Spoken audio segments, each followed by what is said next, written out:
Welcome to the Outer Realm with Michelle DeRoche and Amelia Pisano. Airing live on the United Public Radio Network, 105.3 FM in New Orleans.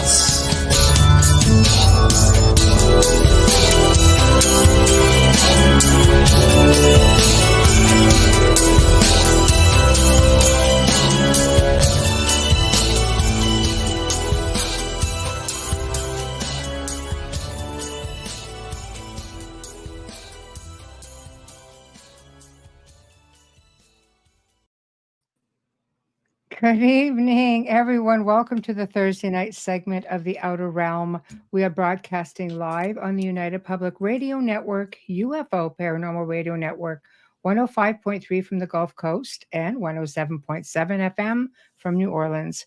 We're fully sponsored by the amazing people over at Folgers Coffee who have been on our journey since the very beginning. So thank you, Folgers. We couldn't do it without you, nor would we want to. Also, big thank you to Justin Snicker, aka Dr. Snick, the Sonic Surgeon, basically for the intro you just heard, which is amazing. I'm just so tongue-tied today. I'm tired. I've had a day, people. That's all I'm going to say. It's Friday in our world. It is. Anyway, he is an award-winning composer of Halloween horror, sci-fi, and dark wave electronic music, which can be found on all of your favorite music streaming platforms. Also, huge thank you to Steve McGinnis, the artist behind the banners and logos here at the show. Check him out on Facebook and Instagram. He also specializes in the horror genre, does great commission, pieces, novels, comic books, pet portraits, one of my personal favorites. So check him out. Tonight, we welcome for the very first time Nancy Thames. You've seen her doing the circuit. She's quite popular and quite interesting. She's a former Department of Defense employee and a lifelong contactee of extraterrestrial beings, which has basically emerged as a significant voice in the realm of alien disclosure and spiritual awakening. And her work basically underscores a collective call to awakening. Now, for me, that's quite interesting because, so many people, it's all about fear. And I get it. It's media. It's a lot of propaganda out there for sure. So, I'm most impressed that she's former DOD. I know, right? I'm just trying to invite her over here, guys. Bear with me. All right, because it doesn't want to copy and paste apparently, so we're gonna try it this way. Funny story.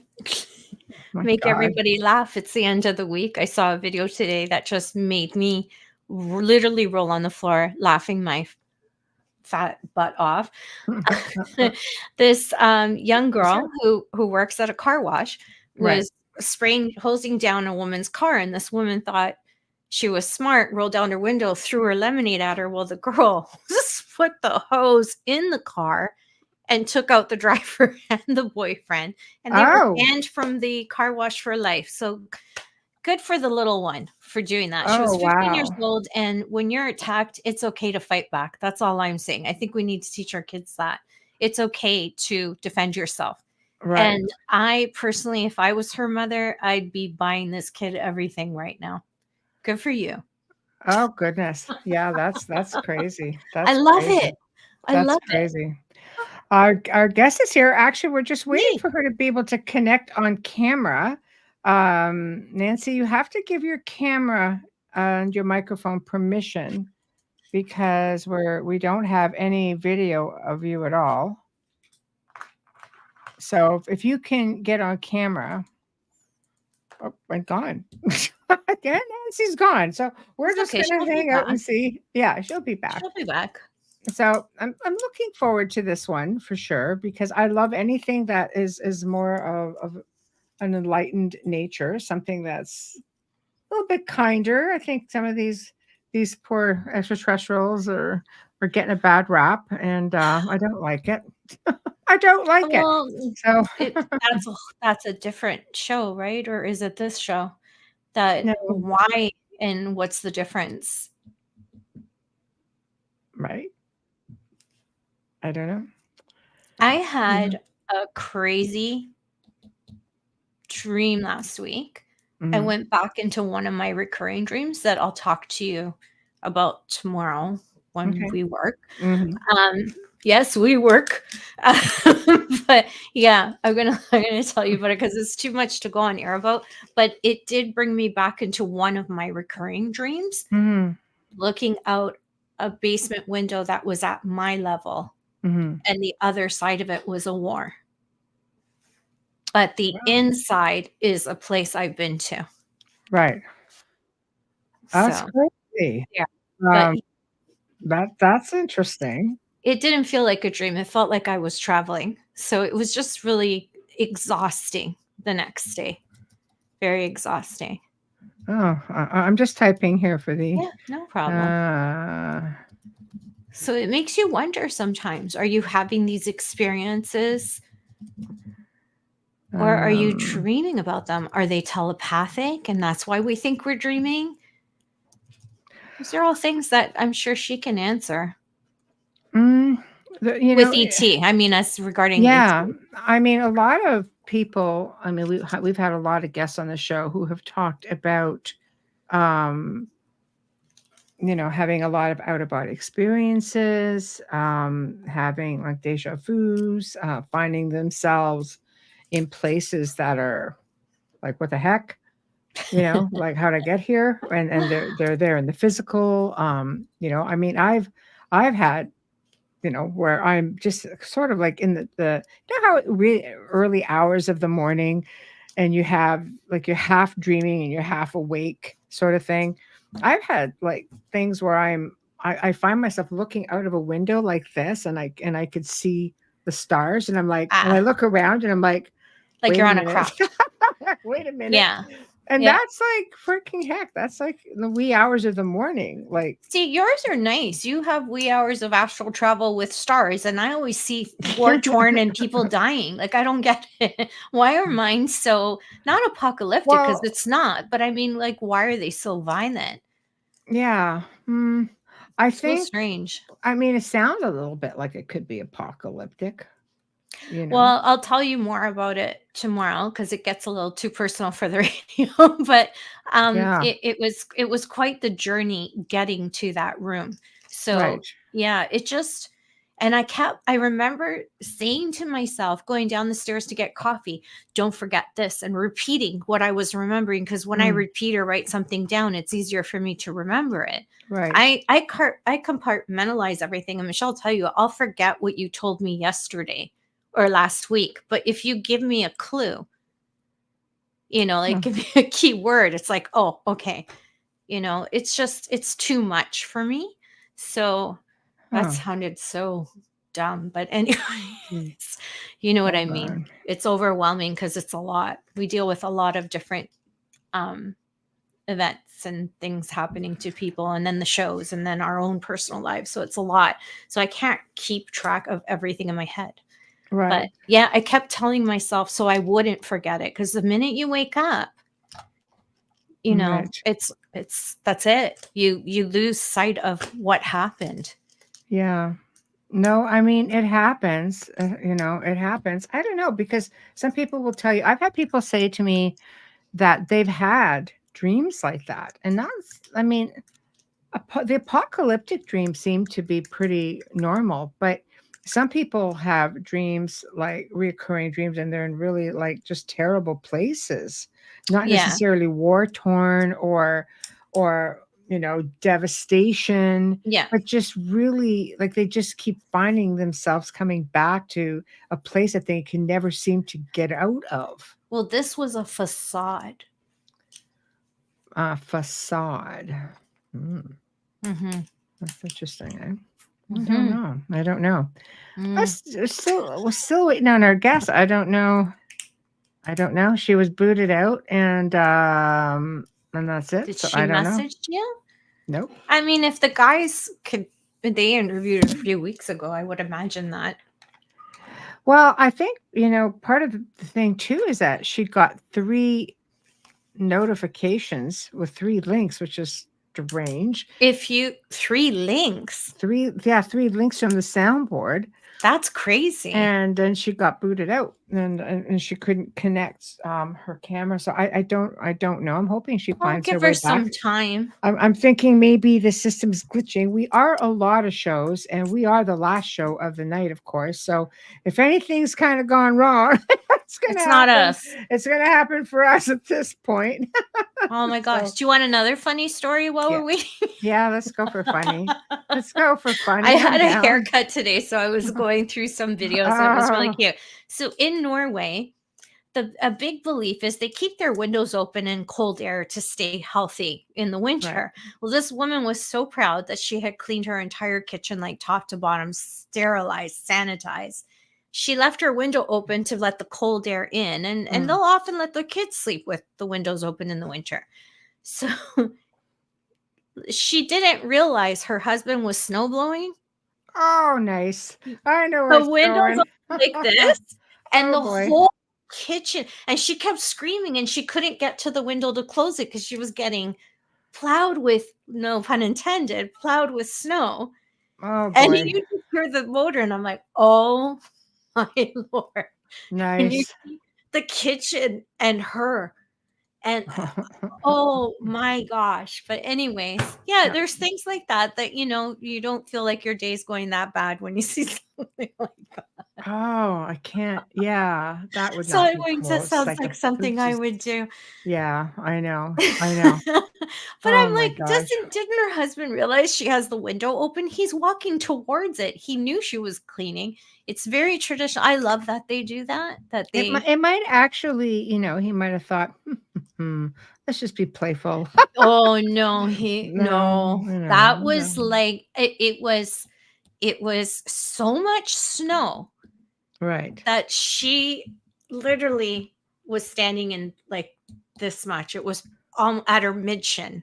Right. And I was just like, holy crap. She was not a short woman. And that's a wonderful thing. I would have cried. I would have been crying. I wouldn't have been screaming. I would have been crying because you have to shovel your kitchen. Pretty much. How are you going to get it? Was everywhere. The whole kitchen was as if it was outside and snowing. It was everywhere. She had that window open really wide. The window goes like this. So you can imagine it was coming in top and bottom. So not so funny. I mean, but I was laughing, and it made me. He would do something like that. That's why I don't clean the kitchen like that. No. Yeah. It snows. Yeah.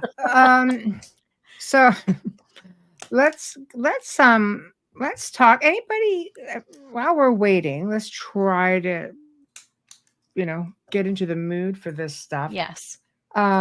We've heard like a lot of amazing stories about ETs. You don't specifically want to think about that, like you yourself, because we all know. Yeah. Oh, I thought you were talking to the audience. No. She's pointing the finger at me. I don't want to be the fall guy here. You love me, remember? You love me. I know, but see my long fingers coming out at you. But you have had yourself, you've had experiences, even though you don't want to admit it.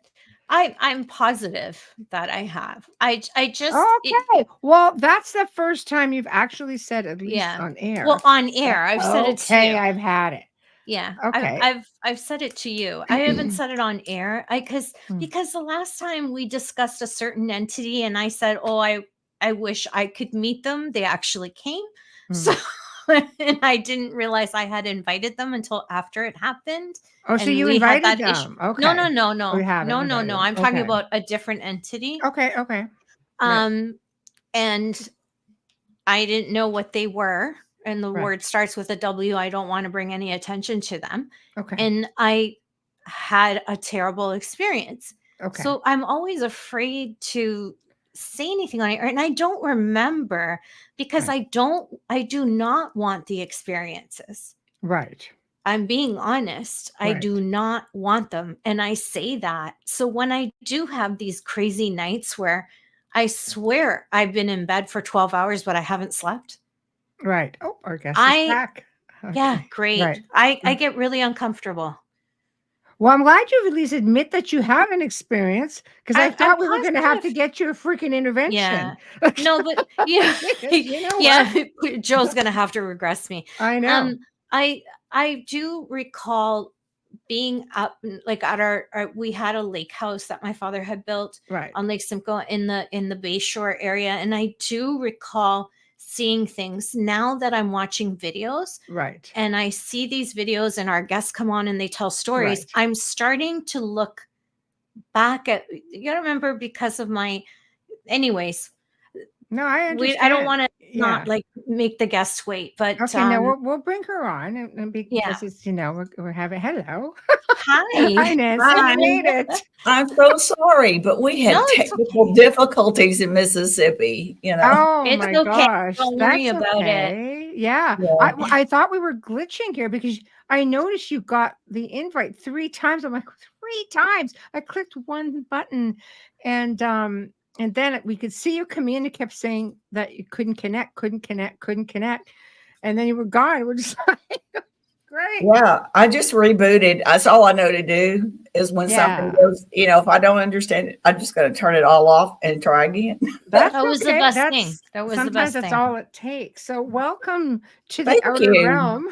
So we've really been looking forward to having you on. We've perused, of course, your website, and I've, listened to some interviews, and I love that everything is so lighthearted, because I feel Yeah. everything is, we've all been so conditioned to be fearful. Yeah. So I'm really looking forward to Yeah. where you're going to take us. Yeah. And I usually like to start with, as I say, humble beginnings, because I mean, I would say one doesn't just fall into this sort of thing, but you pretty much do, Yeah. right? Yeah. Right. So, where would All you like right. to start? Sure. My name is Nancy Thames. I am a lifelong contactee with interdimensional extraterrestrials and positive extraterrestrials. Very All nice. of my experiences throughout my 63 years of my young senior life Nice. yes, have been with positive extraterrestrials. And of course, it's my first, when I go back and reflect, my first conscious memories of it all is 2 to 3 years old. Mm. And at that point, it was just fun, very playful. I just thought they were little beings and I just thought they were coming for playtime. So basically, it was all just like fun and games. And they made it very, very eventful and fun. And I certainly had no fears because, you know, they would even make it above and beyond just a child's normal day. They would take me up through the roof or whatever, or up through the ceilings. And when we would fly around, all around up in the sky and look down at cities and head towards a craft. And then other times, if my mother had read me a storybook, sometimes they would pull a screenshot memory from my mind and they could change the scenery around for me. And they could, actually even, I could see like a character from the book. So they could make it very, very playful.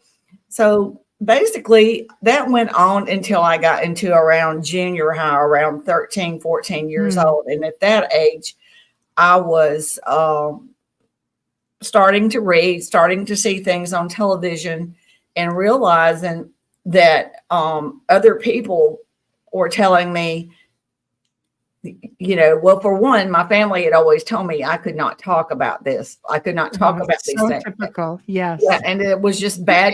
Just I was having dreams. I was very imaginative child, having dreams, and sometimes they would find me up like walking, and they'd ask me, "Where are you going?" And I'm going outside to play with my friends, and I was like sleepwalking apparently. But they just thought it was, overactive imagination. So, but then when I got in junior high and stuff, they really started telling me you cannot talk about these kind of things with other family members at school. Not unless you want to be in a straitjacket. Yeah. Exactly. At the time. Yeah. And I grew up in Tennessee and I live in Mississippi now. And this is the Bible Belt of the South. And you just do not talk about these kind of things. You know, people roll their eyes or they mumble under breath and stuff. So I figured out, and I basically I had to suppress this and keep it to myself. And really, I had no one to talk to, and it was very, very hard. It was not fun. You know, even if I had a good experience and stuff, the fact that what other people were saying, the society around me were saying this was bad. The society around me was saying that those things can't happen, was very troubling, and it hurts deep in your soul, you know, in your mind. You wonder, well, what is going on with me? Question what was happening.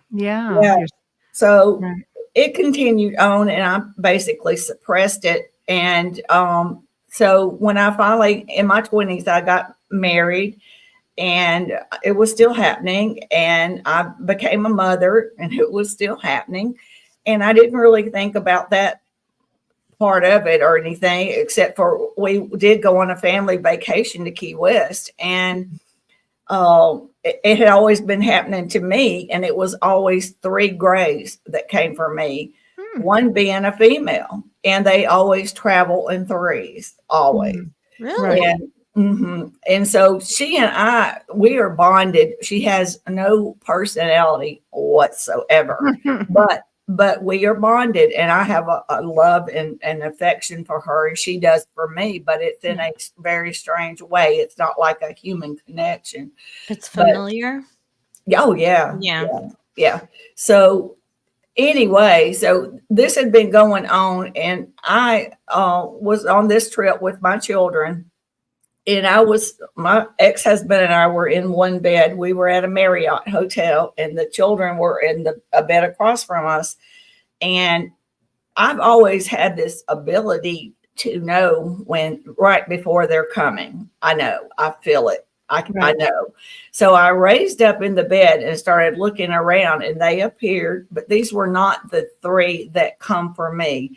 These were 3-foot tall, much shorter grays, and they were more of a gray color. The female that comes for me is a reddish brown color, and she's 4 to 5 foot tall, somewhere in between that.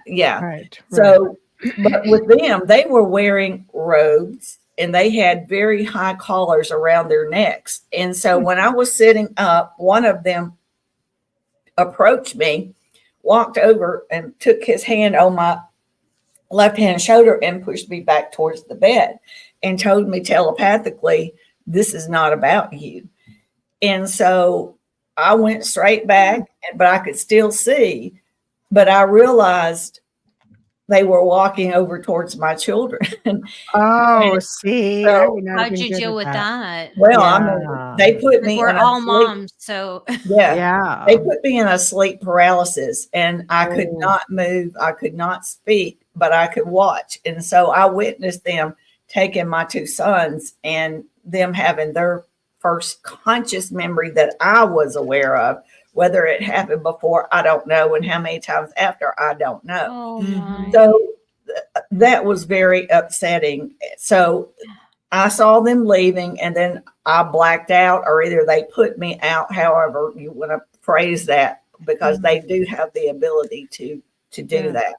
So the next morning, I raise up and look, and my children are safe and sound in the bed, and we all go to breakfast. And I asked them, would y'all like to talk about anything, or, you know, any strange dreams, anything occur you'd like to talk about? And they looked at me like I was nuts, and they were like, no, you know, and they just went on. So basically they either didn't remember it, or either it was erased from their mind.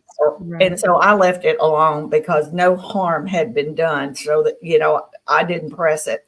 But when I got back home, I sat on the floor, started meditating, and created what I considered a safe space around me. I sit down on the carpeted floor, and I just kind of like made myself a circle, or used my nails to kind of make an outline. And I was trying to create a safe place. And I meditated, and with pure intention, hard intention to them. And I was asking them to please explain to me why this was happening. What was the purpose? What, what is the meaning of all this? And help me to understand, because I want to know if I'm crazy, or if what's going on. What is this? Right. So it did not happen immediately. But I did go to bed, and then later that night, the Grays came and got me. And when they did, one thing I didn't mention is every time, especially when I was younger, when they would come to get me and I would sense their presence, after I became scared, either they told me to keep my eyes closed, or either I did it on my own, but most likely they told me to keep my eyes closed, Right. because they wanted me to get used to them. As I got older, they were more introducing their true selves to me. And so what they would do is take a device. It did not touch my body, but it was a handheld device, and they would go up and down and up, from head to toe to head, back and forth. And it's after a few minutes, my body would start to elevate off the bed, rise off the bed. Interesting. And then when that happened, at that point, I could feel it, and I would open my eyes and start looking around, and I looked down, and my bed was empty. So I realized this is not an out-of-body experience. This is not a dream. And I looked over, and I'm holding her hand. She's holding my hand and guiding me.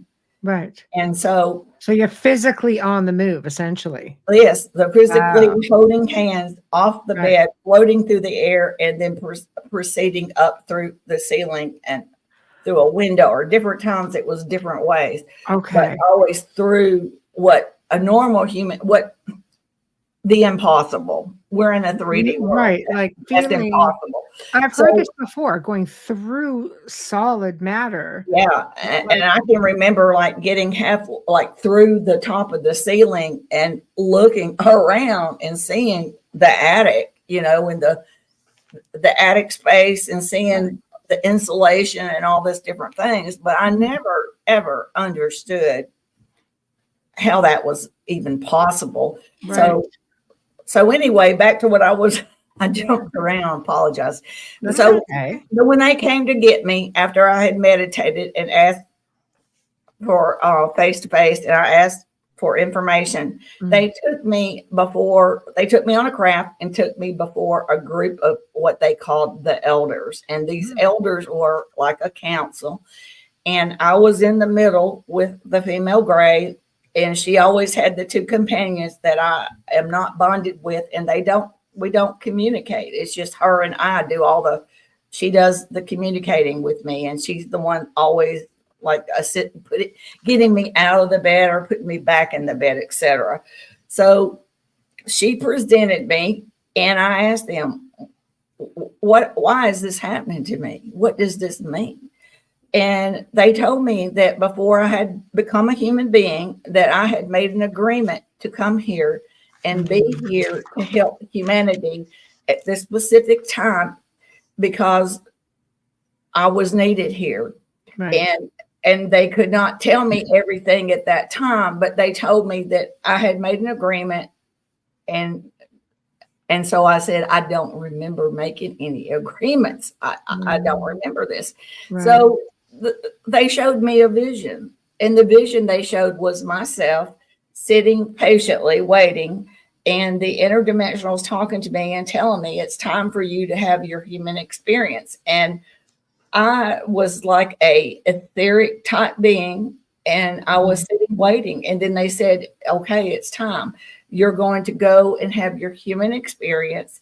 You will not see us for a long time or a while, but we will be coming to visit you, throughout your life to help you to remember, because you won't remember any of this.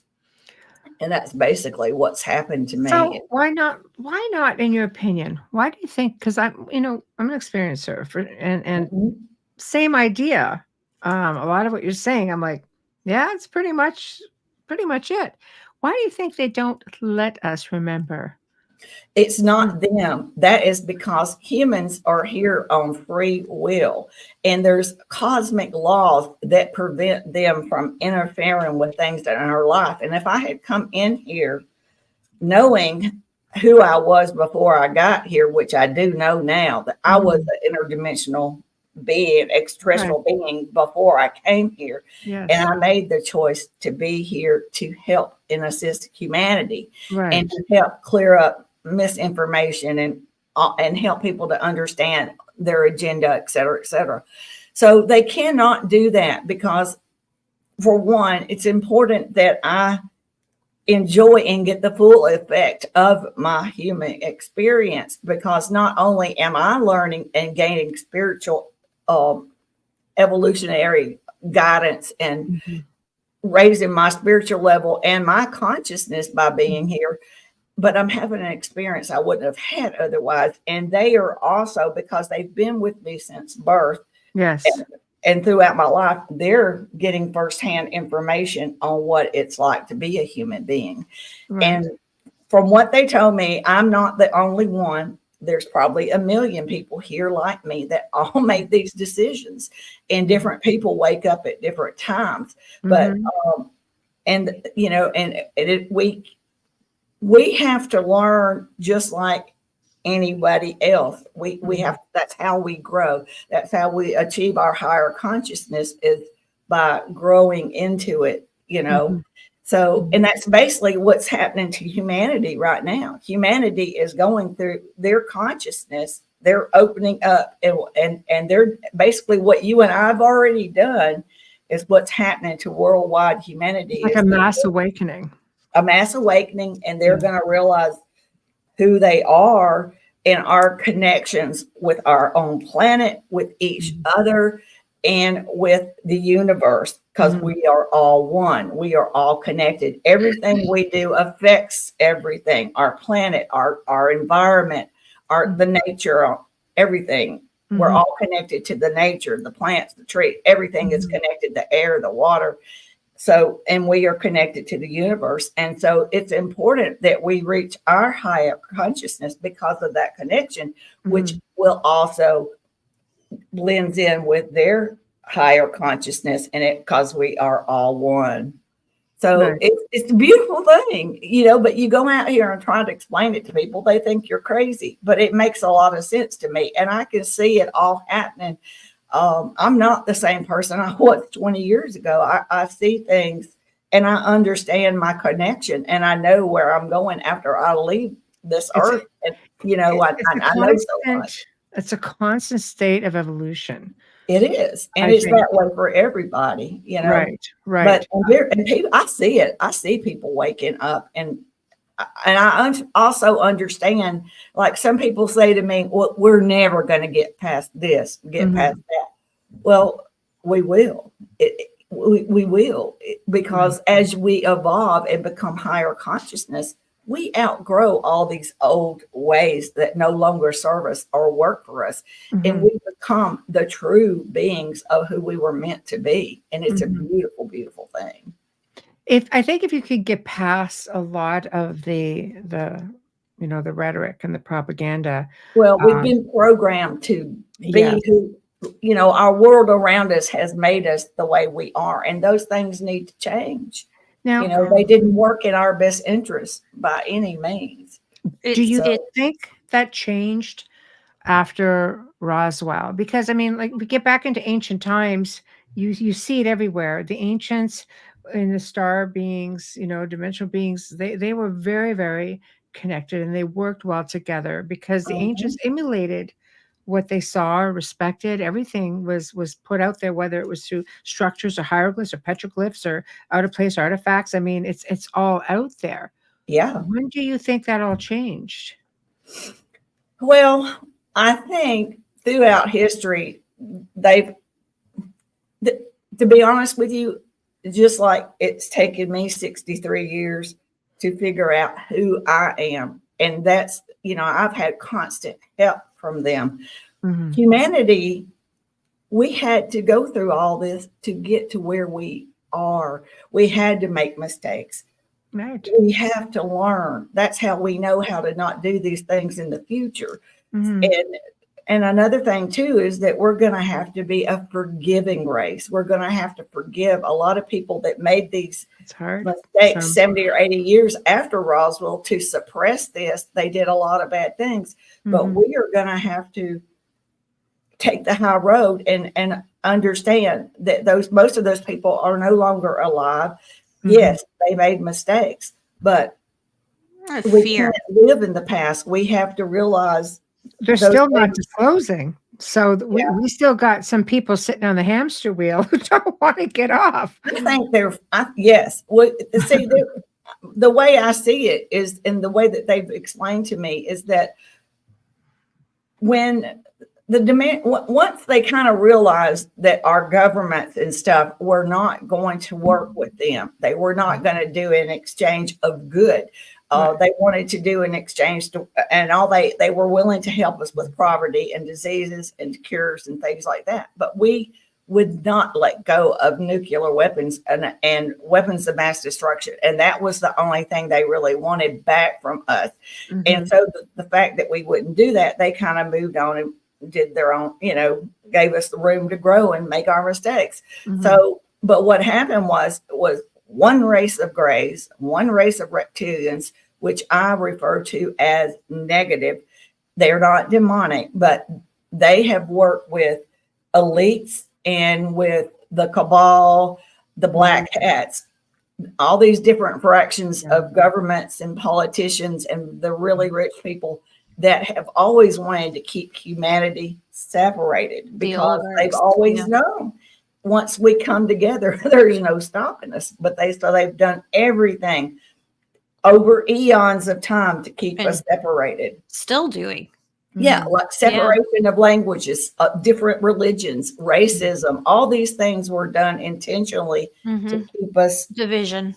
Yeah, division. Yeah. So even like sitting on making us use dependent upon fossil fuels, making us dependent upon pharmaceutical companies, and everything that we've ever needed was put here on this planet for our use. So they're either sitting on these technologies, or I think they're sitting on these technologies. I think so too. Well, there's too much money to be made. It would be nice to say they're just not smart enough to fund it, but I'm pretty sure that they have cures for all these things and they have all this technology, and only the really elites are privy to it, and the rest of us, they cannot make money off of healthy, intelligent people. So they intentionally keep us dumbed down by keeping toxins and pollutions in our water, in our food, everything, in our air that we breathe, everything like that. And that is to try to keep us dumbed down. So let me ask you this. Sorry, just quick. Working for the Department of Defense, because you're like from here to here, because you're not the first person. I mean, you look at Nick Pope, from the UK, and all of a sudden you're just like, no, this stuff is real. So that must have also been difficult for you, considering you're having these experiences and you are in an age of don't talk. Yeah. Right. Well, everything in my life has happened for a reason, and it was orchestrated by the interdimensionals. I've lived in Australia. I've lived, I lived in Hawaii.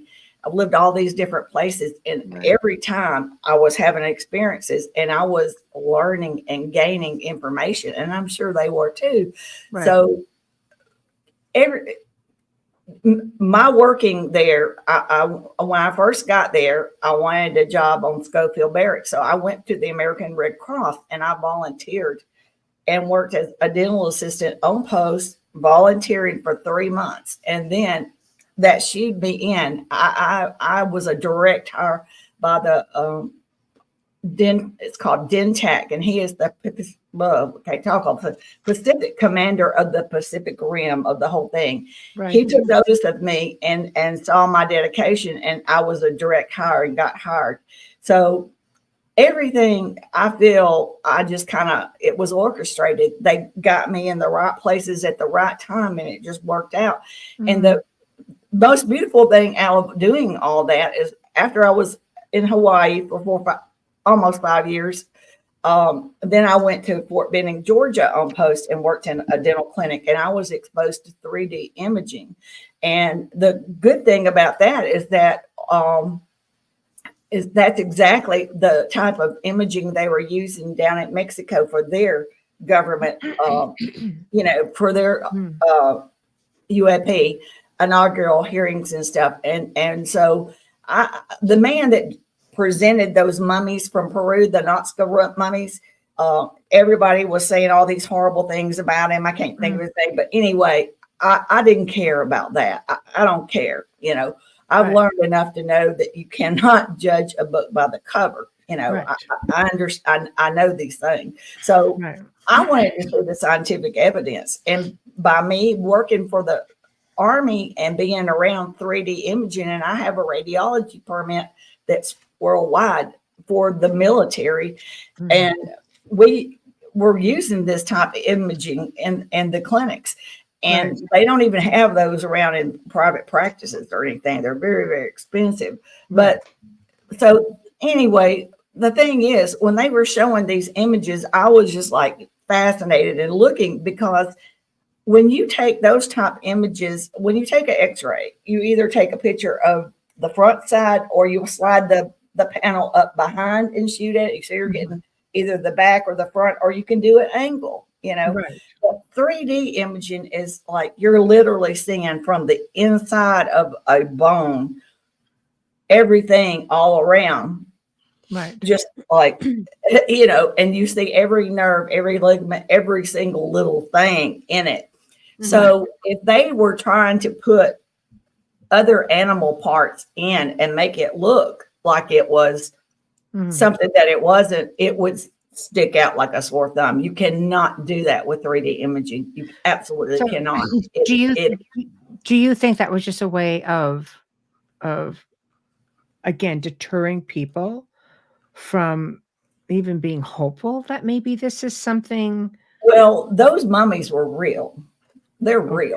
Okay. And all that stuff is because nobody wants to let they don't want to disclose that, or either, if you notice, really in the United States, in the United States, they didn't even really cover that. There was really no media coverage or anything.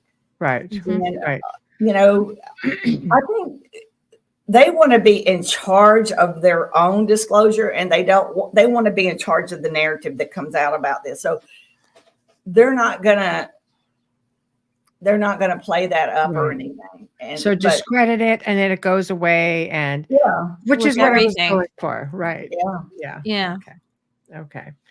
So that's really, I don't know. That's one extreme to the next, and then you retire, and then you get to be like, okay, now we can say what I want.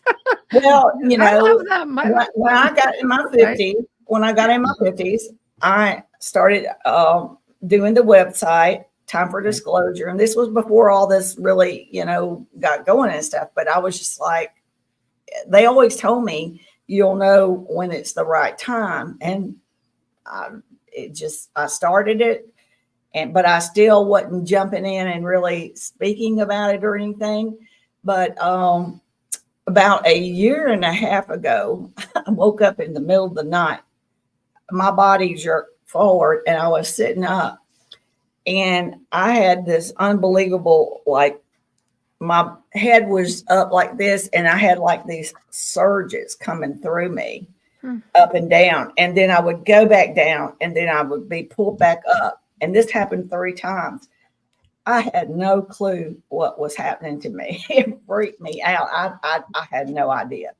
But I now know it was a Kundalini awakening. And what they were doing, they were clearing out blockages in my chakras. And then they were opening up my subconscious into my human consciousness so that I would start remembering, and information would just started pouring in. So, but it took me, a good month or longer to even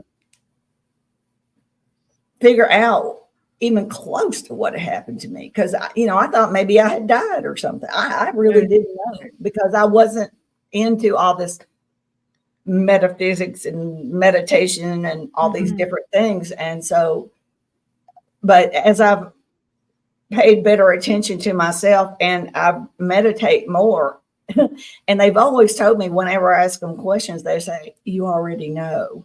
You already know. Oh, I hate that. I'm like, I know. I was And just I'm going to like, say that's Michelle's problem. She yeah. doesn't like to hear And that. yeah.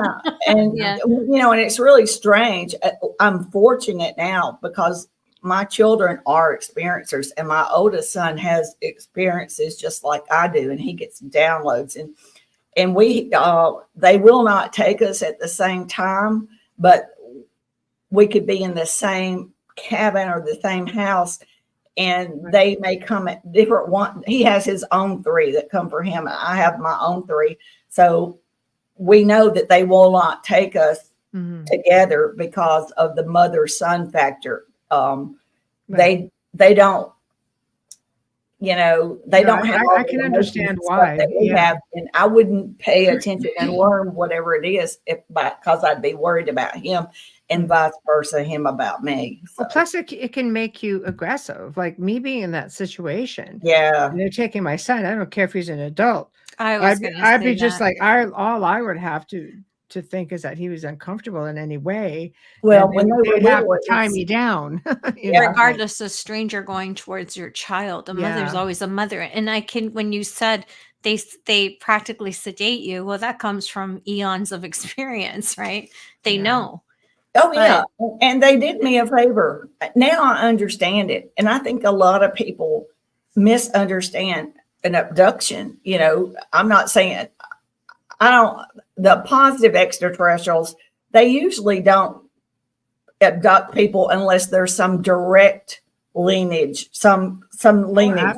Absolutely. Yeah. I mean, you know, but now the one race of grays that did these kind of things, they overstepped that boundary of humans' hero free will. And when they broke that boundary, they were excommunicated by the interdimensionals and the positive extraterrestrials because they overstepped the cosmic laws of they're not supposed to do those things, you know. Right. So they're not part of the collective consciousness. They are like renegade out on their own and not part of the collective consciousness. So that's another reason why they don't want us to figure out our connection with the universe and us become higher consciousness, because right now they're in charge and they've been manipulating us for so long, but their days are numbered. It's just a matter, they're dwindling. A lot of them have already left. I've seen footage from the International Space Station showing when the positive and interdimensionals came, they told the negatives, the one race of grays and reptilians, one race of them, to leave humanity alone. And you could see them just leaving in great numbers. But a lot of reptilians are actually terrestrial. Like, I mean, they were here long before us. Yeah, I've met some positive reptilians. Well, I mean, the negative ones. Like, I mean, they've been here. Yeah, you know, all along. They may not have anywhere else to go. And you know, every single race, there are some.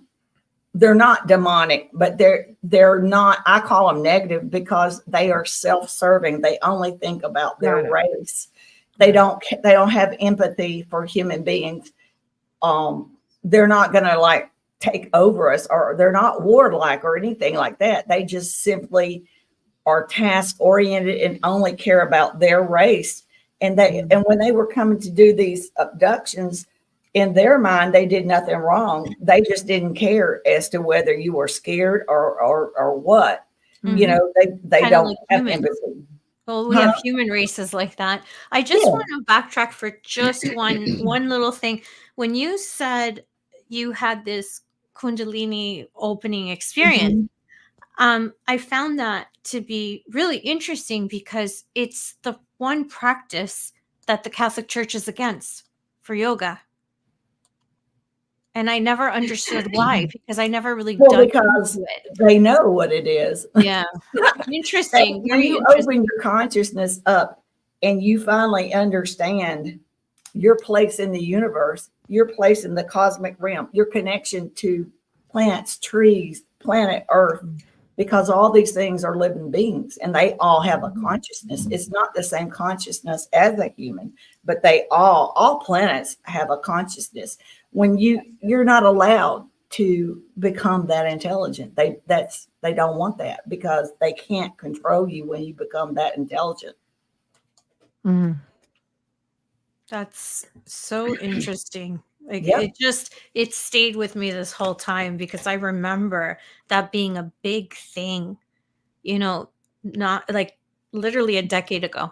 Well, for me, I had no idea what a Kundalini It's thing also, was. yeah, It just happened to me. They instigated it, but it's you the know, and one I'm holy sure other yoga people. practice. It's not like you can ask for some of these things. It's just No. when you reach. I think it's when you reach a certain stage of higher consciousness that's the next level.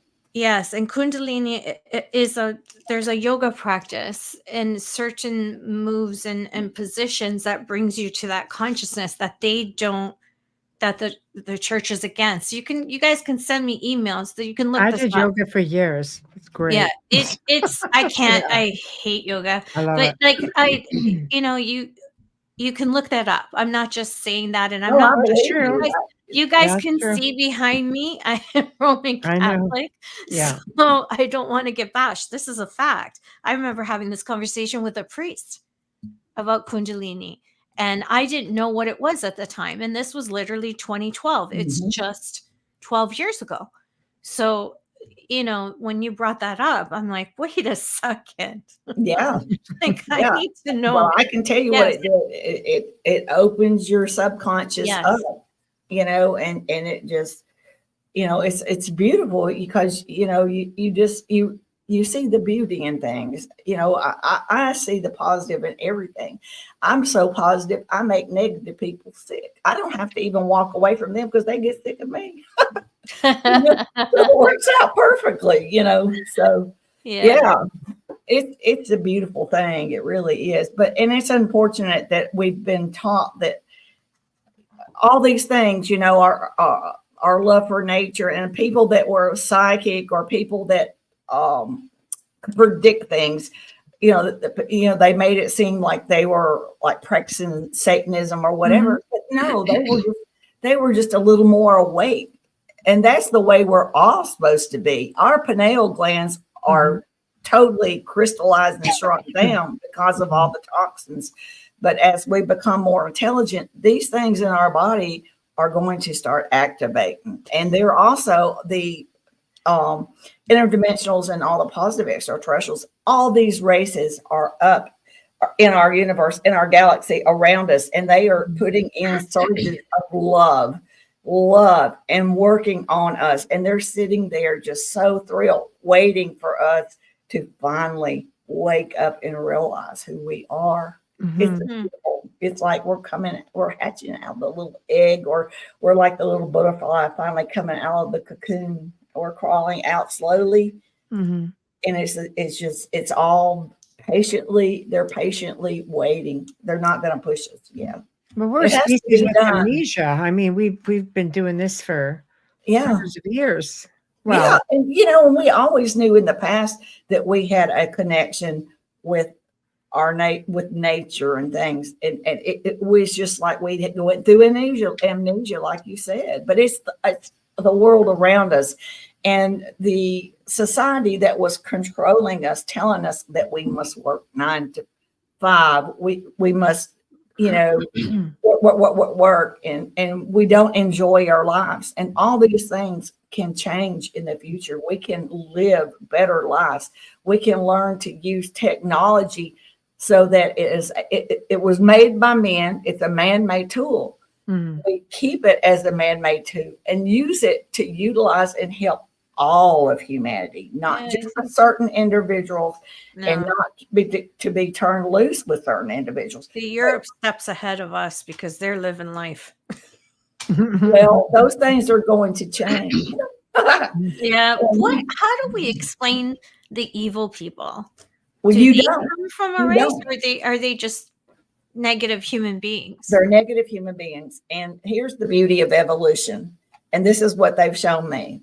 the beauty of evolution is that as we evolve, all of these old ways, negative ways, old ways of new, we'll learn new ways of thinking and new ways of living, and we will walk past these negative ways. We will know they no longer serve us.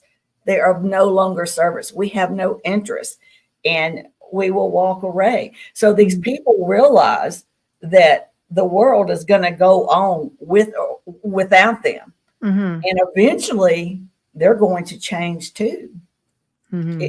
It may not be as fast as the rest of us, but it will happen. I say it all the time. Sometimes you have to continue on your journey, and not everyone can follow. Sometimes people get Yeah. left behind, and all you can do is hope that they'll catch up. But That's right. It's exactly. sometimes people come into your life to help give you that nudge. And that doesn't mean that you're being rude or ugly. It means that you're evolving and they're not ready. Everybody's here on their own spiritual path. That's right. Everything has to be done in their own way so that it's understood and feels appropriate. And they will get there. It just won't be as fast for everybody. Right. But it's happening. I can see it. It's happening all around us. Our world is our planet is going through an evolutionary stage herself, and she is reaching a higher consciousness. This is a very, very big deal. So, this was inevitable that it was going to happen, and everybody's known it. Our governments have known that at some point that the interdimensionals and positives were going to be here for a great event. They may not have understood to the full extent what it meant, but this is big. This is a worldwide phenomenal awakening and realizing we are very unique. We are very beautiful beings, and we have a lot to offer the cosmic realm, and we can learn to live better lives, be better and more positive human beings, and live life without poverty, live life without diseases, and have longer lives. Do you think this is why the massive amount of suppression has been happening over the last 3 years? Because it's sort of a way of losing control, but without getting into the schematics, because we don't want to do that. Well, everything is breaking down. If you look at everything, banking systems are breaking down. Health cares, all these different things that have been, that we spend all this money on, everything is breaking down. Mm-hmm. Right. So this all has to happen in a way that change is acceptable. Right. And it's like it's already been designed, and we're just playing in the part of it all happening, and it's going to play out and become a better thing for humans. And we are the stepping stones. We are the instruments. We are all disclosure. We all chose to be here at this time. Right. And this is pivotal. I mean, we'll go down in history as being the generation that made the changes that will make future generations thrive. Right. So this is a wonderful thing. Right. Well, we just need to convince everybody else.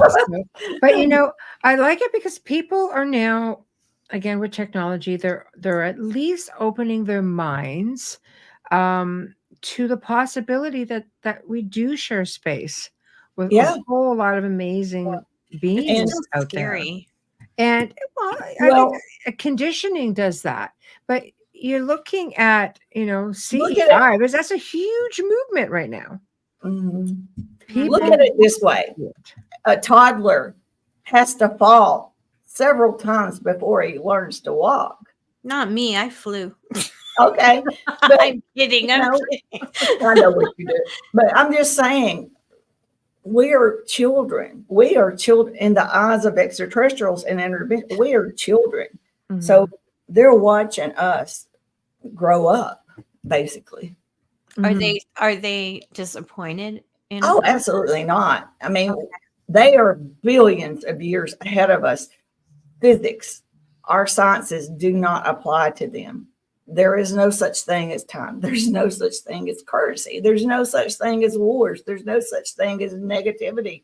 Mm-hmm. So that's why, you know, we're very emotional beings, and that's why they'll tap us and put us in a different, a more relaxed, functional state, but without all the anxiety and all the drama, you know, because they're millions of years ahead of us, and they've evolved past all these things, you know.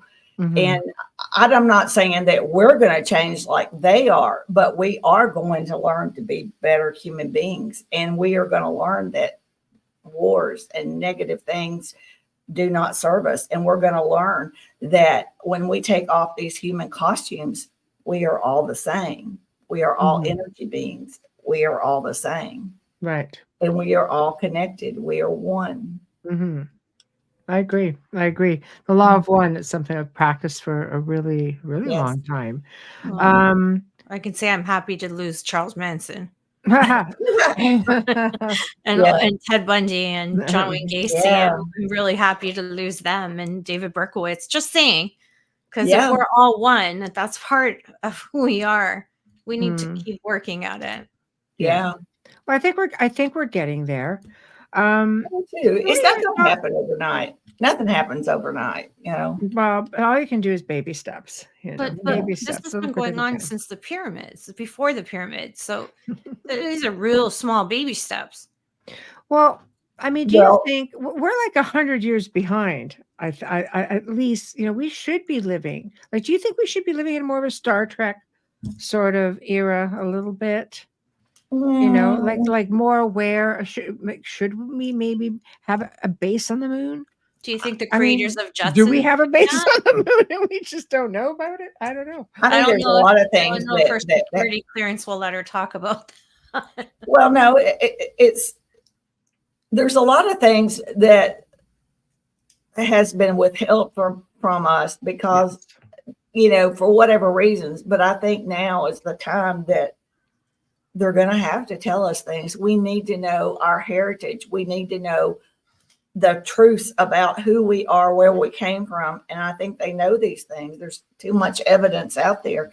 And we need to know about our planet. There were civilizations here long before the Egyptians and the Mayans and all that. Those pyramids were there before they ever got there. So there's been the interdimensionals and the extraterrestrials have seen civilizations come and go throughout the universes and galaxies. And the positives and the interdimensionals, they go around and transverse around looking for species like us that finally reach this pivotal moment. I mean, this is the biggest thing. No, humanity's never had this happen before. This is big. So, well, but we're not the first. We're not the first kick at the can. I mean, they have found, you know, out of place artifacts that go back 150,000 years. They have found mines that were in use, very sophisticated, that are probably 350 million, if not billion years old. I mean, there's a lot that's starting to surface. That we can't just say we're the first. No, we're not the first. And even, you know, there's a lot of people that say the Mayans, where did they go? What happened to them? Yeah, for sure. They evolved on, and it's not that they went somewhere physical. We simply don't see them because we're in our 3D world. And that's another thing that explained to me. It's like the fourth dimension on up. These are not physical places. These are higher consciousness. And as we reach that, our vision, everything, and our way of thinking, everything will open up, and we will see and experience more. So there could be a craft sitting right here in the room with you or with me, and we would not see it. But that doesn't mean that there's not things going on all around us. For sure. I strongly believe that many of them are dimensional. You can just be here with a thought. It doesn't need it. They don't need it. And their crafts are alive. Their crafts are living of beings. course. Yes. So in a pilot, he is created, his parents, they do reproduce. They do pair off, even the grays pair off, and they'll have at least one offspring. And they decide, the test tube type baby, but they pick genetically, male, female, or they pick, what every race usually does one specific thing in the race. So say everybody in one race will all be explorers. Another race will all be scientists or doctors, whatever. So if they decide their child is going to be a pilot, then he becomes a pilot. And then and just like me and my female gray, we are bonded. Well, that craft and that pilot are bonded. Nobody could fly that craft but that pilot because when they get in, their consciousness come together and the female male pilot thinks where they want to go. And then bam, they go. And they don't use fuels and stuff like we do. Right. What are your thoughts on hybrids, Nancy? Well, the female that comes to get me, she is a hybrid, and she is a hybrid that was designed by the tall grays and the interdimensionals. And the reason why they made her is because extraterrestrials and dimensionals really don't like the density here on Earth. They can do it, but they don't really like it. So they created her and her others like her, and they do all the legwork of back and forth, the picking up contactees and stuff like that, and taking them to craft or anything else they want done down here. They use them. But as far as like, if you're talking about like the race of grays that I consider negative because they overstepped their boundary and did do abductions and probably did a hybrid program from what I have been told, whatever. Right. I think it's real. It's real, and they overstep their boundary. But I think too, they're not demonic. All extraterrestrials and interdimensionals have a soul, and they all believe in a creator source. Right. And when I say creator source, that would be like what we call God, but they don't. Their God is of the whole universe. It's neither male or female, and it's not conditioned. Yeah, no, it's not like here on Earth at all. Yeah, there's no such thing as different religions. That's all man-made stuff, Right. So, yeah. So it's interesting for sure. It is. It is. Do they say anything about being called ET, or they don't call themselves? I know there's like that. Like, they don't call themselves phrase.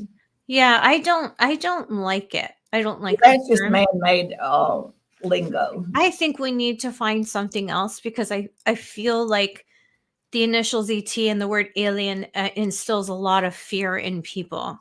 I don't like the word alien. I don't like to use No, that. I don't either. I think alien should be used in a different context. Like, it's different. It's something here, but not, I just. It could mean so many different things here on Earth. It could mean somebody crossing the border, That's true. That's what I mean. That's what I mean. I see it in that context. I don't like the extraterrestrial word. I don't know if it's being conditioned because you're human and we have different, like, I'm Italian, someone's Portuguese, someone's French. Yes. Like, I don't know if that's why, and that makes it more comfortable for me. It's very selfish, but I feel it's disrespectful as well. Like, I don't want to be called a WAP.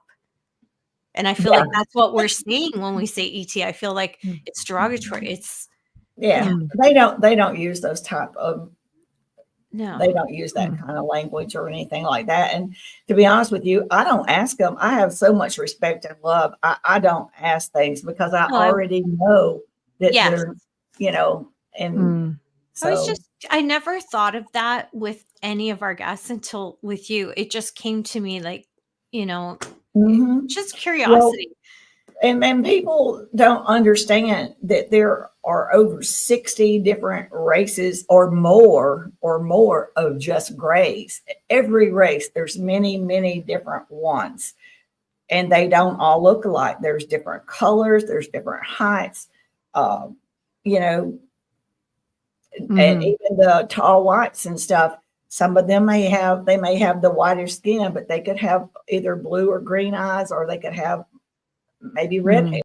They could have different things. But see, we being human, we try to humanize everything, and we're going to have to stop doing that. Yes. Yes. I know. It's terrible. That's a horrible word. You mentioned CE6. Can you differentiate, like tell us what that is in comparison to CE5s that we're all familiar with? I say we're familiar with it, but it's relatively new on the scene, right? Yeah. For me, CE6, I tried to do that, like trying to communicate using ham radio. It was really CB radio, but it was a handheld CB. Right. And I was trying to follow Jimmy Blanchett's, like, he's got like this special thing that he it's a recording, and you play the recording and it goes up, and you can you set your dial to like deep space or ISS or in that range. Right. And I got back a lot of, I mean, it wasn't like a human talk, but I got feedback back from it and stuff. Okay. And I'm going to be honest with you. I have been on some podcasts. I haven't noticed it tonight, but I've been on some podcasts, and I not only since they're getting into the middle of it, but I could hear them and stuff too. Yeah. Right. And it was Grays. The Grays were listening in. Yeah, I find they sort of do a lot of clacking and clicking. That's exactly what they were doing. Yes, I've captured that before. And what was strange is that they were trying to get my attention. I made it through the program, and then they told me telepathically to go to the hospital. And I went to the hospital. I thought I had the flu. And when I got there, they admitted me for 4 days. I had a urinary tract infection, and I was septic. I was septic and trying to do a podcast. And the Grays were like doing this. Yeah, that clicking, clacking. Yeah. I mean, they were going crazy. And I kept like, I wondered, do other people hear this? So I don't know if they were just doing it for me to hear or what, but they did. They did that forever. And when I got to the hospital, I was shocked. I was running very, very high fever, but they were giving me warnings. And so they care about humans. They care. And they were telling me, you know, go to the hospital. But yet they can't interfere with severe disease. Yeah, they do. They do? They can. Mm-hmm. Okay. I wasn't sure if they were permitted or not, because they sometimes wonder, why is there so much cancer and why can't? There's cures for cancer. I know that. There's cures for everything. So if everything is man-made. Yeah. They don't have diseases in their life, their world. They're billions of years ahead of us. There's no such thing as diseases. And they can fix us.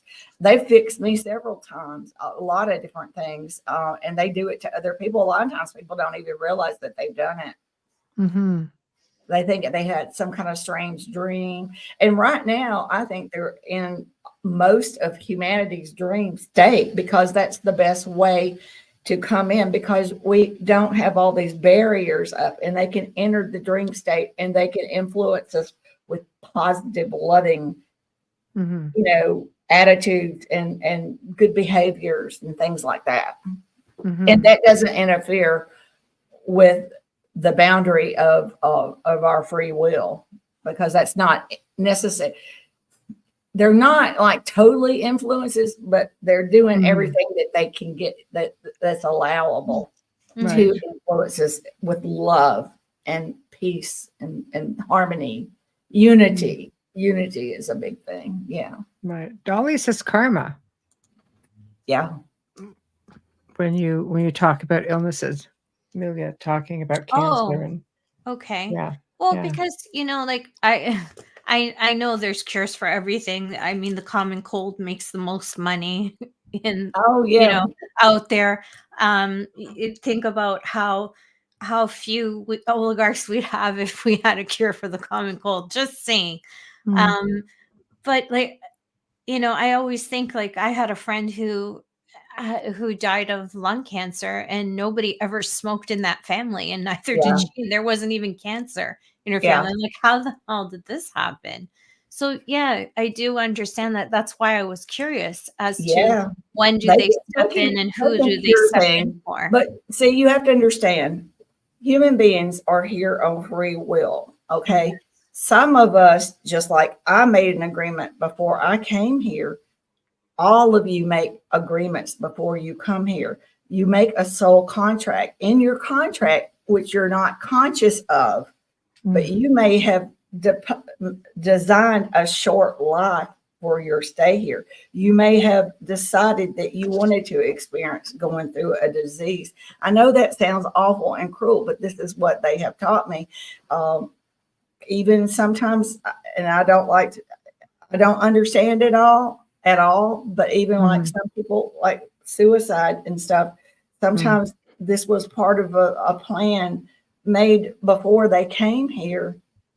And I don't understand it all, but I have been told that they cannot overstep, they cannot change contracts that we made to be in here because we are here on free will, and we have our own evolution and spiritual things to experience here. So I don't like to talk about that a whole lot because it's very hard to understand. My daughter-in-law was 29 years old and she died Thanksgiving Day, and it broke all of our hearts. It still bothered me. And she has a 6-year-old and a 2-year-old. And for me to think that she made a decision about this before coming here, it's a hard thing for me to think about. But I do know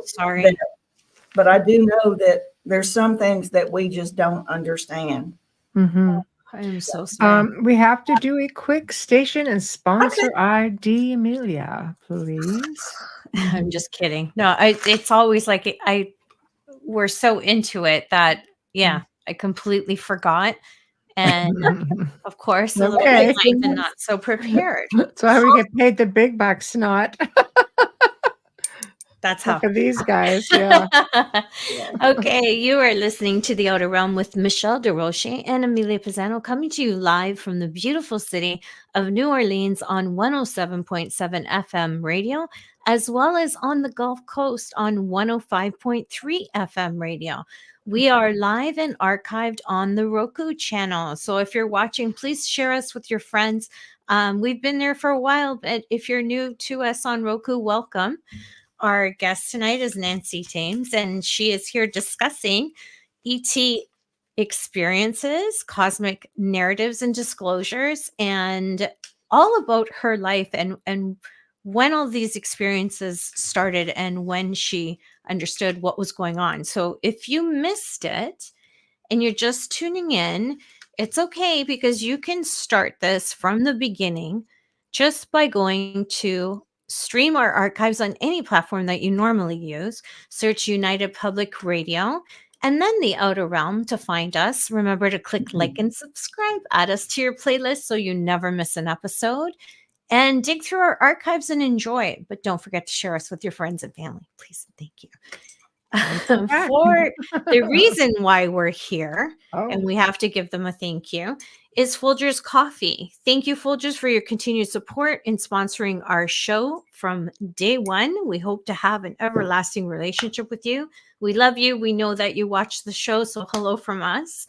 And thank you so much. Our fabulous banner and promo media is courtesy of the great Steve McGinnis, horror illustrator.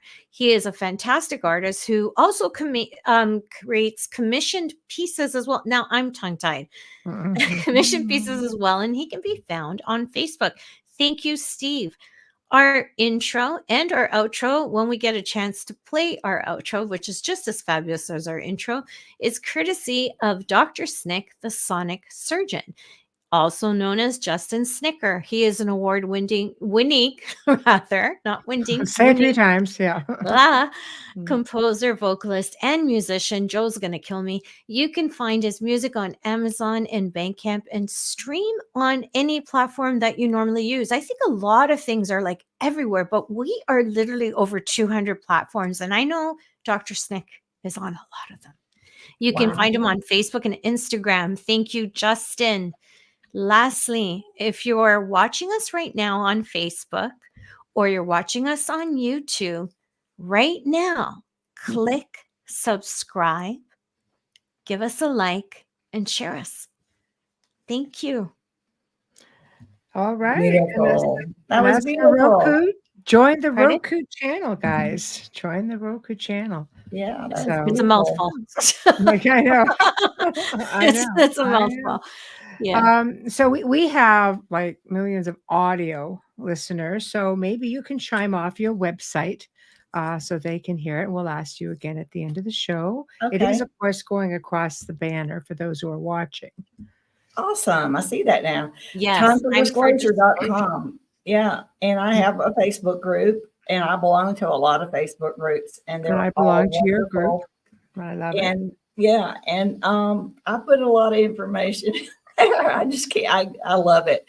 But yeah, I think all of the Facebook groups really work well together. You know, Mhm. it's just a great place for people to get to know other people that are interested in this Mhm. field, and also a great place to learn things, and a great place to, I like to have places where experiencers can figure out where they can go for either one-on-one consultations or group sessions. Mhm.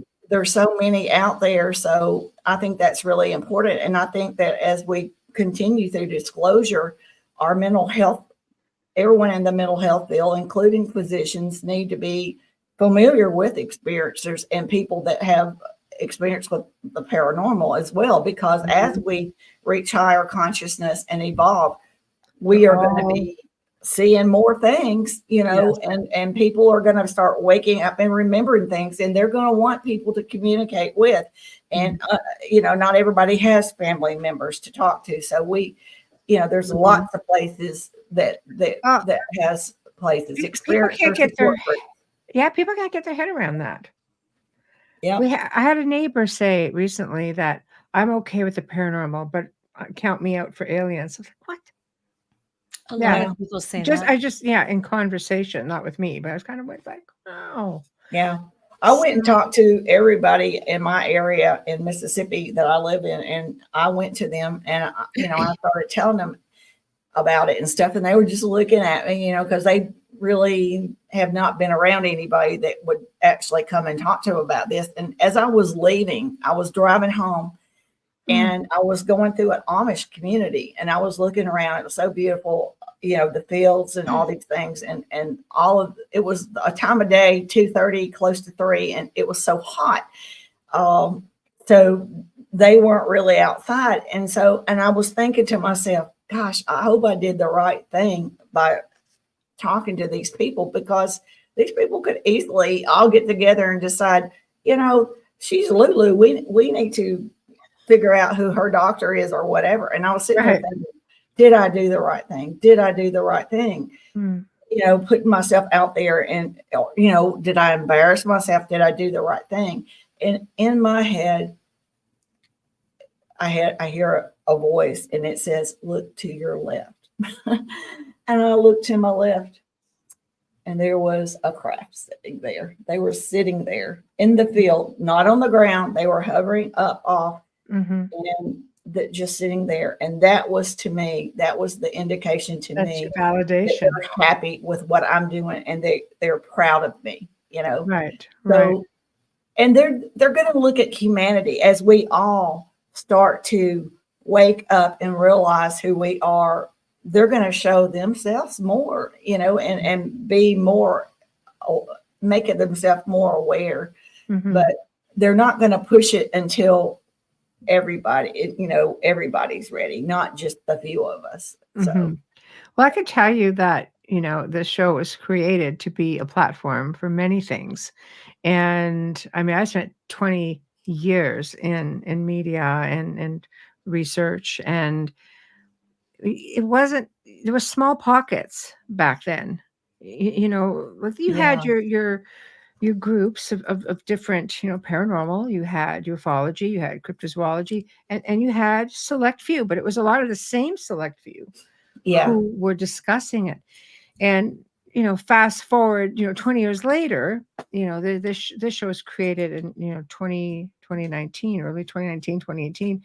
And it's grown like so fast, and people have come on, and we have a lot of people who are coming on and talking about a different types of things on disclosure and their experiences, with our friends from the stars. And Yeah. it's becoming more widely accepted. We notice that our listeners love it, and they're Yeah. becoming more open to it. So I think by platforms like ours and others, it gives people a voice. It does. I'll tell you something that's shocked the devil out of me. One of the first ones I did was with UFO Chronicles, which is strictly audio. About a week and a half ago, Mm. Nick Hunter got in touch with me and said, "Oh, just want you to know they're playing your show, playing the show I did with you all over Mississippi." I was like, Wow. "What?" Love I was it. like, "What?" They're not Love calling it. me by my full name. They're calling me Nancy in Mississippi. But I mean, I was just like in shock because Mississippi to do something, like these radio stations are buying it Yeah. up. I Yeah. couldn't believe that.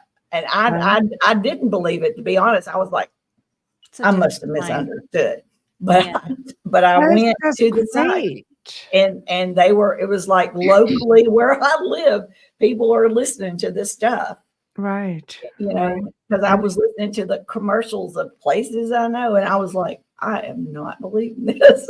right. Right. Yeah. Oh, here's a question for you. Okay. While on the topic, let me Hi, put the Dolly. banner out so we could see. Okay, go ahead. Hi, Dolly. Somewhat.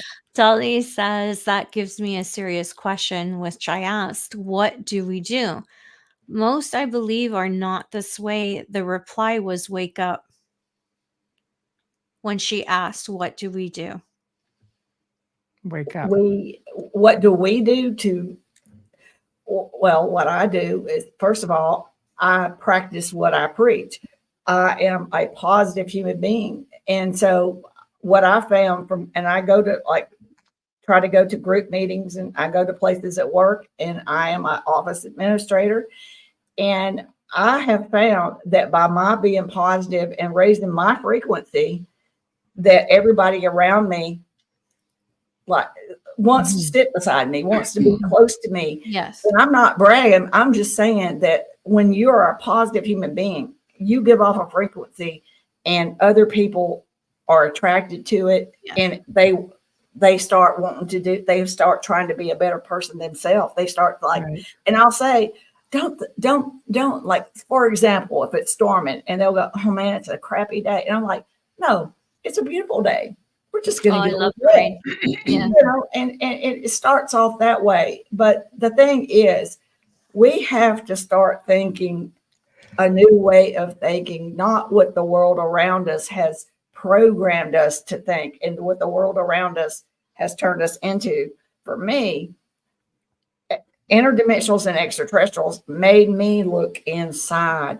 Who is the real Nancy? Who is the Nancy that made the choice to be here? Who is that Nancy? And what is it that the real Nancy knows? Not what everything around me says. And I refuse to let it influence me anymore. But who I am, what do I feel in my heart? What do I know in my mind? Right.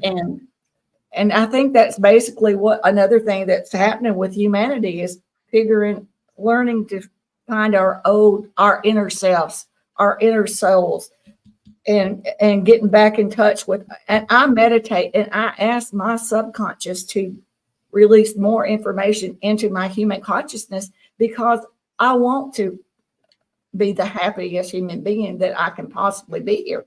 I want to do everything to enjoy my short experience here as much as possible, because the human experience is a very short experience compared to any other beings in the universe. Even though it doesn't feel that way. Right. Yeah. It so is fast. yeah. So, we've got to learn to not waste time on negative things, not waste time fretting over little small things, and realize that we're here having a human experience, and let's make it as joyful as possible. And it's I just agree. a different way of thinking and a different way of living. So, And servitude to others. I was yes, just gonna say that. That's the yes, That's a big biggest one. thing is the service to and others. realizing we are all brothers and sisters. We are all one. You know, we once we all unite, there is no stopping us. I promise you. They've showed me visions of it, and it's you know, that's why they're reaching out to humanity, is because we are a very, very big number compared to any government or any politicians. Right. When we all work together and come together with this energy, and it raises our frequencies up, Mhm. and it will spread throughout the whole. It needs to, because right will. now, without speaking of anything so we don't get pulled off of YouTube, right now, the entire globe is going through the same thing. Mhm. Speaking of politicians and government, and I'll just leave it there. Yeah, So yeah. I'm with you on that one. We really do need to raise that vibration, and we are greater than. We are. So yeah, And that's we have so important right much now. within us that we don't even we're just now going to start to recognize these qualities and uniqueness that we have. We are very unique and very special, very unique. Mhm. Mhm. Yeah, I agree with you on that. I think the more we put out into the collective consciousness, people start picking up on that. And I've tested this theory many times with like really obscure things. And I've told the story before, but one time I just said, you know what? I think this is swell. And I spent a day just because it's an obscure word that hasn't probably been used since like the 60s. Anyway, I was like swell. And then all of a sudden I start, seeing things online or on social media, and the word swell Yeah. starts coming up, or a specific film, like I talk about that, and lo and behold, and this was before we were being tracked to the point where we are now. But it just reaffirms that if we started putting out positive thoughts and comments of love Yes. every single day, We create our own reality around Yes. us. But I don't go into it thinking that the world owes me anything, or that I'm going to gain $1,000 by being a good person. You don't put a value on things like that. You don't do it It for changes the reasons. whole. It No. changes the whole thing. So It changes the You're- dynamics. You yeah. have to do it Yeah. because you want to do it. So it needs to be heartfelt and with pure intention. Mhm. And you don't even have, it's just like for me, I didn't ask for them to show themselves to me, but they did. And that's the whole point, is that we don't have to ask, give me evidence. Mhm. Through our actions and through our working on ourselves to be better, they're going to do it Right. naturally. I feel like it when you're, Michelle says in servitude, it's a calling. You just do it, because a lot of people will say to me, well, you don't charge for this, and I don't charge for anything that I do. Never have. I never have. No, I can't. I'm not comfortable with taking money for something that I do. Some people have to do it to make a living, and I understand that. I'm fortunate I don't, but I feel that I was put in this place so that I could help and not need that, so that I could use my gifts to help other people. Well, And I feel the same way. I'm very humbled by that, and I'm grateful. So Yeah. for me, I don't want to get emotional because I'll start crying, because I'm like the Well, most no, emotional and person. that's But the I think it's problem. important to use your gifts to, even if someone has to make a living from it, that's fine. But make sure you give some of that away too. Yeah. And I think a lot of people probably start off with really pure and good intentions in this type of field. Yes. But there again, I've made some friends and stuff, and I'm seeing how they get easily influenced into the materialistic things. And especially It when they go on changes. TV. Yeah. So, and I've told all of my family, and I meditate and tell them if I ever get too big for my britches, pull me down. But I don't think I'm going to because I don't want to, but I am human. We're all human. We all make mistakes. And so, But I talk to the interdimensionals and the extraterrestrials about, and it's important that I have my human experience and that I enjoy being a mother. I enjoy being a grandmother, and I enjoy the whole human experience and know the difference and not be swayed by anything. So like a reality TV show. yeah, I wouldn't want to do that. Yeah, just leave it there. Yeah. I enjoy not shaving my legs. You're doing, sorry? I said, I enjoy not shaving my legs. I'm single. I don't have a boyfriend. So it doesn't matter. It's I don't care. I love it. I'm only saying the television thing because of late we see a lot of people on TV in reality shows with gifts or doing things, and it's not really creating awareness, and you have to look at it as entertainment. But again, it goes against what I believe and what I feel. It's not for me, but everybody has their own purpose. Again, we can't judge it because it's their life, it's their purpose, it's their path. Yeah. But yeah, it's interesting. It is. We've seen some examples with like Sylvia Brown over that and how that could end up. But yeah. I always tell people when they say, well, what can I do? They think they're not gifted or whatever. Everybody has a gift to give. Everybody's good at something. And I always say, the smallest thing is smiling. Because if you look miserable, you could, like, seriously, smiling and just being kind to one another changes everything. It's so easy to be negative, and it's so easy to do something ugly. It takes a much stronger person to put on the smile and to be the nice person, even when faced with negative people, But what I do is I set a boundary around me.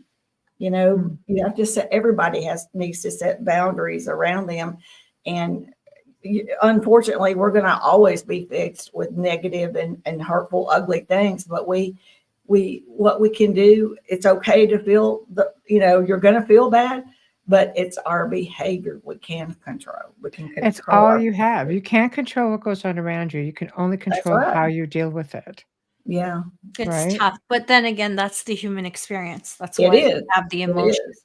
Well, people don't respect your boundaries. You need to figure out how you're going to deal with that. Yeah. So and it's funny because I said after I hit 40, because I'm turning 55 next month, but after I hit 40, I said things roll off your back when you hit a certain age, but it's not the age, it's the years of experience. Yeah. How you deal with things. It's tough. It's tough for an empath. I'm just saying. Yeah. It's really hard. Well, we're slowly getting into the last 15 minutes of the show. Oh, okay. I know. It does go by pretty quick. This is a part of the show where you tell us what you have coming up, where you just advertise yourself and just go, because we don't want to miss anything. Well, I just play things by ear. I don't pre-plan anything. At some point, I'm probably going to do a book, not because I want to make money off of it, but because I can reach more people and do it in different languages. I'm not to that point yet, but I think that it would be good. And also, I want my grandchildren and their children, et cetera, to know who I was, that kind of thing. So that's part of their legacy. Yeah. And, I hope I'm setting good examples for them because my children are experiencers and they have just as much experiences as I have. And I would imagine it's going to involve my grandchildren too. So I was just going to ask you, do you think they are also experiencers? Yeah, I'm pretty sure. Yeah. So, I want to set the stage or the examples, the stepping stones for them to continue this on. I have no clue how long this all will take. You know, I hope it's sooner than later, but I don't know. I do not know everything. I do not claim to know everything. I do not know everything. I'm learning new things all the time. And I'm always asking them things. And, you know. Do you think we're going to see any of it, you know, in our lifetime? I mean, we're think seeing it so. unfold, but the end result. I think so. I really I do. hope so. You know, I think so. But of course, you know, there's a lot of, I know it is going to happen, but there is variables in between it all. And a lot of that has to do with humanity. So I think basically they're here. They are here. They surrounding us with love and energy, you know, filling us with peace, love, energy, all these things. And they're just patiently waiting. But there is no such thing as time. So there is not like that's right. You know, it's not going to like, you've got till this point to do this, blah, blah, blah. The universe doesn't work that way. So it's going to be, I think it's going to be beautiful. Yeah. So anybody who wants in on this, on this beauty day, what's the easiest way? What would you recommend somebody who wants to be in communication? Ask for, meditate. You can ask for peaceful, loving contact if you want that. If you don't ask. And I will tell you, if you don't do it with pure intent, they know. You know, and people that go to C5, one person there for the wrong reason can ruin the whole event. Could ruin the whole event. You know, really, yeah, that makes a lot of sense. Yeah, because you have to understand, there's a lot of spirit beings around in the world, and a lot of them, if they were playful and like to pull pranks, they like to do that in the spirit world. So they could pretend to be an extraterrestrial or could pretend to be anything. So my advice is that you specify who you want contact with, and you specify that you want positive extraterrestrial, positive interdimensional, positive, you know, interactions. And if you want it only in dream state at first, say, I want you to come in my dream state, and positive beings only, you know. And that way, that sort of lets the spirit world and stuff know that you don't want to play games with them. Right. Yeah. That makes so much sense. Thank you. No, because I wonder why some But people. Everybody knows all these things. Everybody knows these things, you know. But it's like we've forgotten all these things that we've already known all along. That's the way I see it, anyway.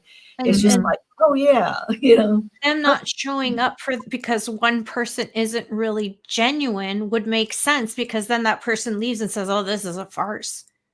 Right, but you have to understand, there's different people there for different and various reasons. Yeah, just like everything in life, certain beings have agendas, and they don't want it to work. Absolutely, you know. That I do understand.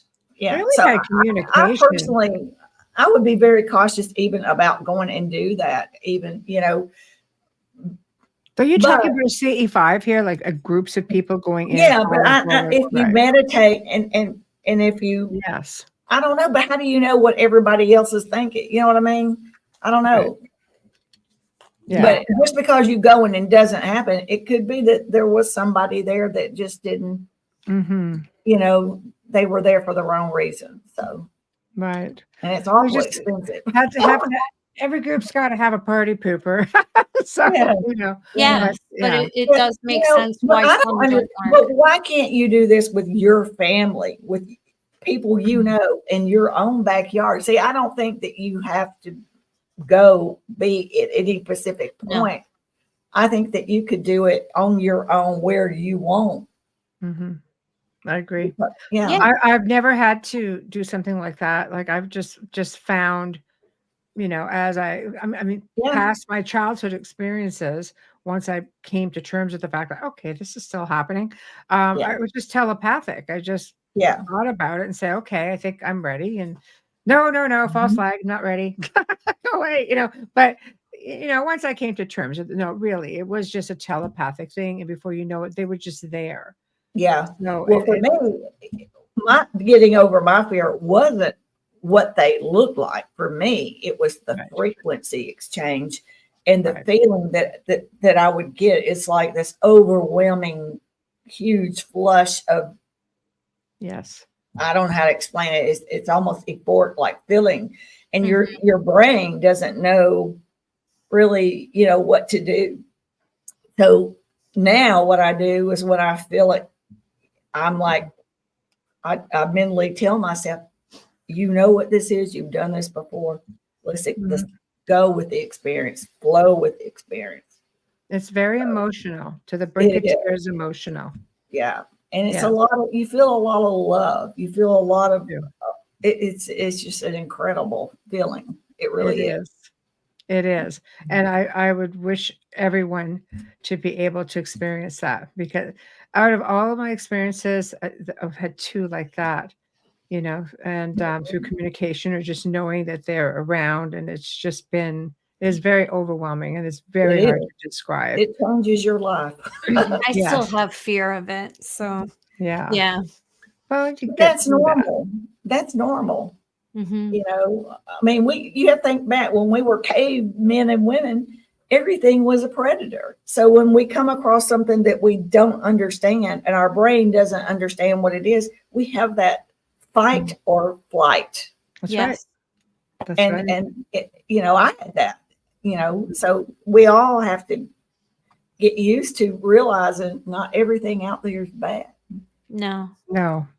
That's half the battle, getting over the fear. Mhm. I It is. I am so glad that you joined us Thank tonight. you. We had I'm so sorry much for fun with the you. little hiccup in the beginning, but it worked out. Oh, I That's know. okay. You Technical have an difficulties, it amazing happens. energy. You really do. Yeah. Yeah. Thank you. I had help with that. Yeah, but thank you for exchanging that with us. Thank you. No, Yes, we thank do you for having me. appreciate I it. had a great time.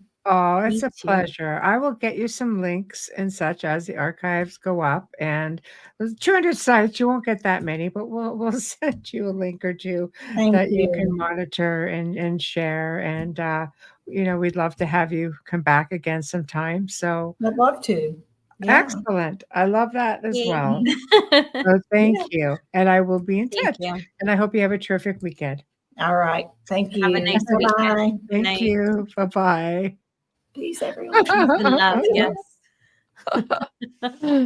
Well, guys, that was a really great segment. A little bit of a slow start with technical difficulties. Lord only knows we've had our share of them, but it ended up with a happy ending. So, big thank you to Nancy Thames for joining us this evening. So lighthearted, love and light. I completely dig it. It's wonderful. Also, big thank you to Folgers Coffee for sponsoring our show tonight and every night that we air. Thank you so much. Big thank you to Justin Snicker, aka Dr. Snick, the Sonic Surgeon, and to Steve McGinnis. We appreciate you so very much. So next week, see, I can say it now. Messed it up last night, but here I'm on it now. God, Dan and Teresa Duke return. These are the great grandchildren of Jesse James. And they're going to be discussing yet another one of their books, which will talk about the Wild West and secret societies. Are they connected? Oh, yeah, baby, they're connected. Also, for the very first time on Thursday, we welcome author Kevin Killen, who's going to be discussing his book, Ghosts and Me. Right there. I like it. So I'll have them on Wednesday. Okay. Is he on Wednesday? Let me double check now. Let me double check there because it could be. You're right. Wednesday. Yeah. We Well, have I have my Kevin. calendar right here. That's why it threw me off because Oh, I did the banners. I'm like, what do you mean it's Thursday? I will be okay. People have had a long ass week. But anyway, Yeah. Kevin's on Wednesday and the Dukes are on Thursday. 2 great shows. So please make sure you tune in. Have a terrific weekend, and we will see you next week. Good night to all.